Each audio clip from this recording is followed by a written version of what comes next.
Welcome everybody to another episode of the Startup Show back here in Zurich. Today I have the big pleasure to meet with Matt from the Lenditapp. Welcome to the show. Hey, thanks Cédric. Pleasure to be here.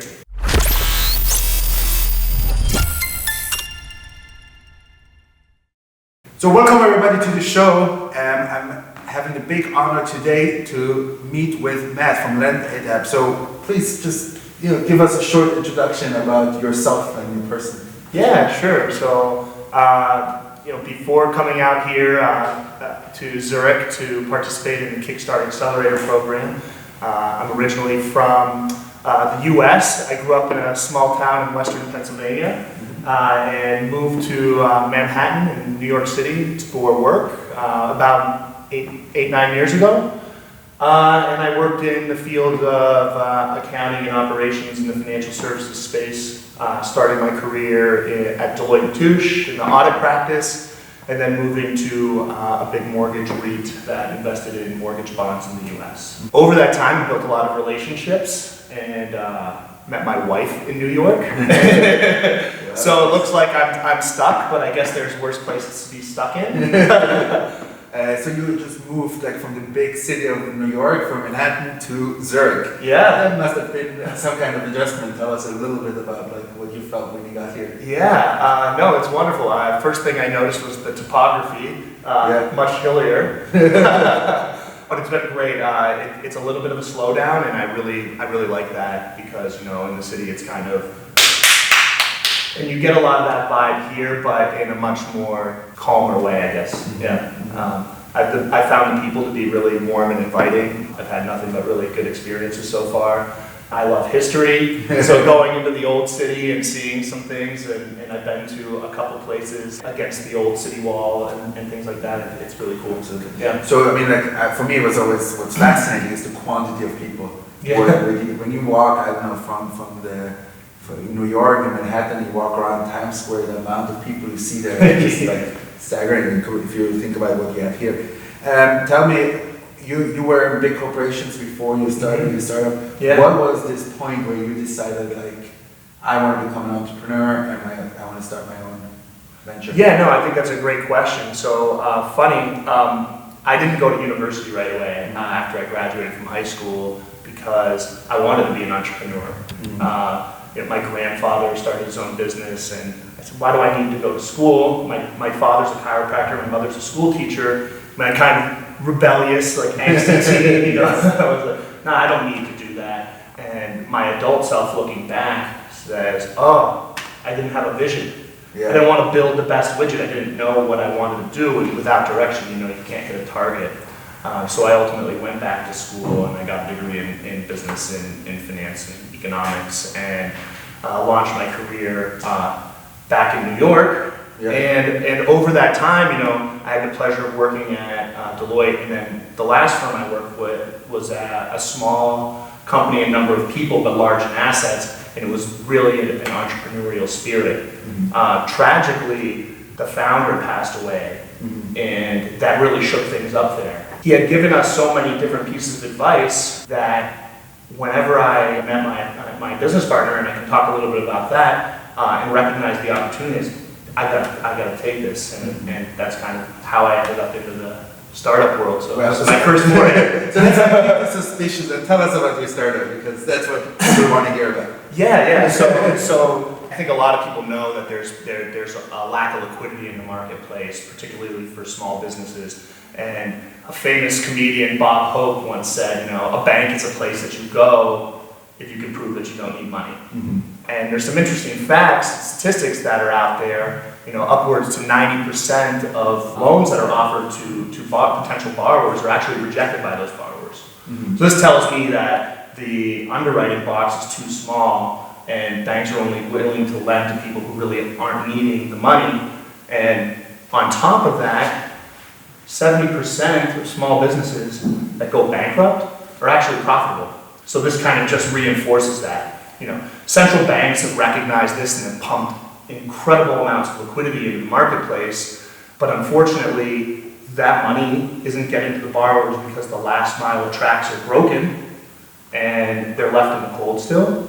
And the tools that lenders have at their disposal are inadequate to solve these problems. So at Lenditapp, we're solving this problem by providing lenders with the picks and shovels to fix these tracks. We're doing that by automating and standardizing and ultimately digitizing the small business lending process and empowering these lenders to kind of come back to the market and provide the liquidity that's really needed, because small businesses are the bedrock of every economy.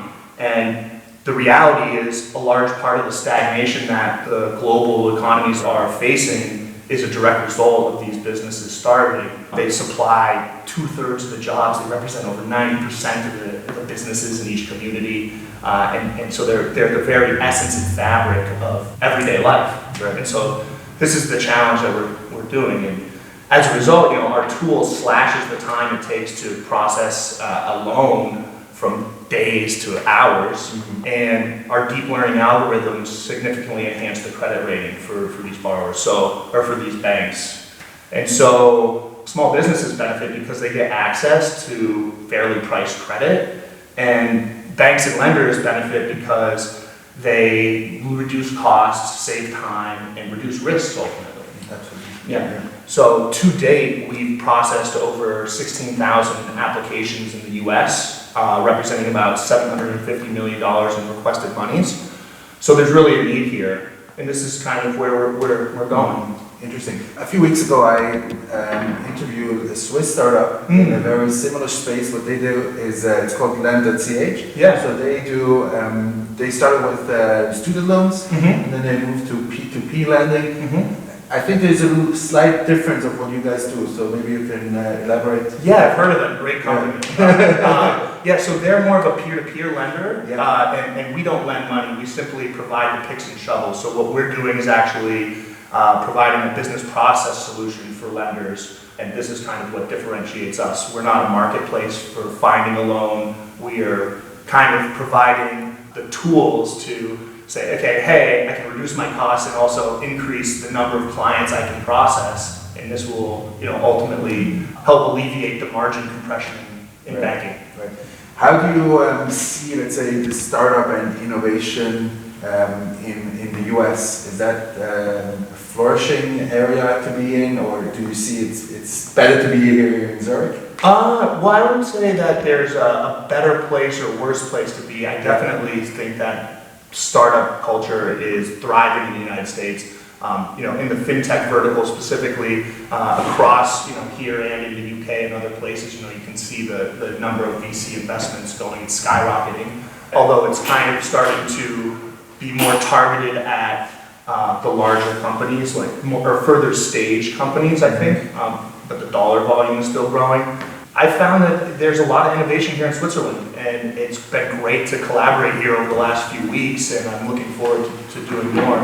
Right now. So tell me, one last thing I always like to ask is, a lot of people that watch this, they are thinking themselves, should I become an entrepreneur? Is there some kind of factor that you would say, take this into consideration, or maybe you even have a tip or advice that you can share for aspiring entrepreneurs? Yeah, absolutely. So being an entrepreneur sucks. I think that's the first thing you should know. So this is sucks. And it's great in a lot of ways too. I mean, I wouldn't be doing it otherwise, yes, right?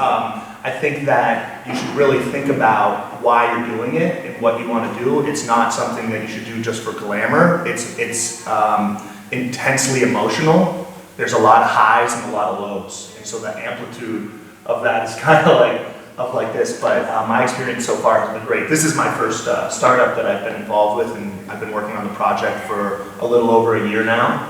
It offers fantastic flexibility and a bit of fear. Adrenaline. That's a better way to put it, and if you're able to harness that and cope with that, I liken it to, my early move to New York City. I came from a town, Erie, Pennsylvania, has a couple 100,000 people, and I remember moving and they're it's so costly, all the people, and I mean, these are things I took into consideration. When I got to New York, I quickly realized that people energize me, and I like that. Yeah. I can completely understand and relate to other people who come and they get overwhelmed and they don't like that. They want something a little bit more calm and secluded. This is just a matter of demeanor, personality. Yeah, Absolutely. yeah. Okay, good. So thank you very much. I think we got some great insights into you as a person and the app Lendit, Lenditapp. And thank you very much for watching this episode. I really appreciate your time and attention. And I see you very soon with another episode. Have a good day, everyone. Thanks, Cédric.